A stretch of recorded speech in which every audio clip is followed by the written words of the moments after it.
अब अगर आप एस टी किल आईडी में काम कर रहे हैं तो उसमें आपको एक कॉमन प्रॉब्लम दिखेगा, जिसमें क्या हो रहा है कि जैसे मैं नया प्रोजेक्ट बनाने की कोशिश कर रहा हूँ अपडेटेड पैकेज के साथ, तो मेरा जो प्रॉब्लम आ रहा है कि स्टार्टअप फाइल जनरेट नहीं हो रहा है। तो प्रॉब्लम क्यों हो रहा है, पहले जैसे मैं पैकेज इंस्टॉलर में गया, सपोज मेरे को STM32A446RE का पैकेज इंस्टॉल करना है। तो मैं उसको जैसे सिलेक्ट किया तो यहाँ पे मेरे को दिखा रहा है, देखिए लेटेस्ट पैकेज दिखा रहा है। अगर डिवाइस पैकेज में जा रहा हूँ तो उसमें मेरे को जो डिवाइस सपोर्ट पैकेज है उसमें दिखा रहा है कि आ,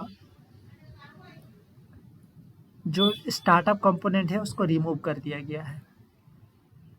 3.0.0 वर्जन से इसको रिमूव कर दिया गया, तो इससे अपडेटेड वर्जन में तो है ही नहीं। तो आपको अगर डिवाइस स्टार्टअप पैकेज चाहिए तो आपको लोअर वर्जन इंस्टॉल करना पड़ेगा, जो है वर्जन 2.171, जो 4 जुलाई 2023 में पब्लिश हुआ था। इस पैकेट को आपको इंस्टॉल करना पड़ेगा, ये वाला को रिमूव करके। अगर आप इसको या इससे अपडेटेड वर्जन को आप इंस्टॉल किया हुआ है तो उसको या डाउनलोड किया है तो उसको रिमूव करना पड़ेगा। तो आप क्या करेंगे, तो प्रॉब्लम क्यों हो रहा है वो तो पता चल गया। अब सोल्यूशन कैसे करना है, तो आप जैसे मान लेते आपने ये लेटेस्ट वर्जन 3.1.1 आपने इंस्टॉल कर लिया था, तो उसको पहले ये जो रिमूव आप अगर इंस्टॉल किया हुआ है तो आपको रिमूव का ऑप्शन दिखेगा। तो यहाँ पे जाके आप क्या करेंगे, रिमूव करेंगे। और फिर इसको एक्सपैंड करके आप देखेंगे प्रीवियस पैकेज जैसे जैसे दिखा रहा है।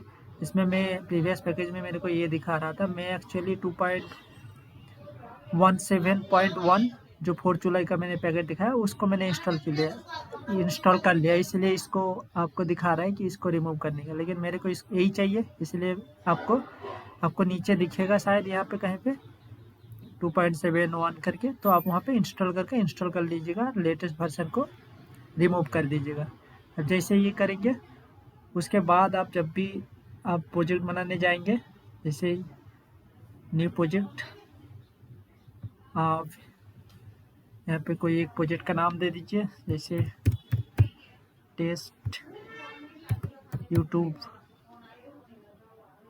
करके मैंने एक प्रोजेक्ट बना लिया, आपका जो भी फोल्डर है उसमें।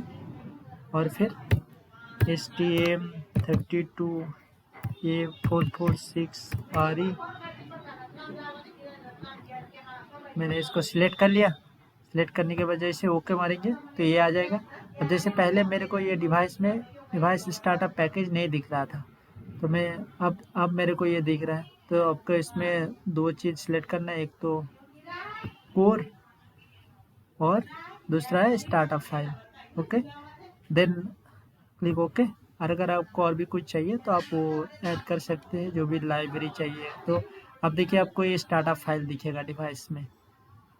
ओके, देन यहाँ पे आप कोई भी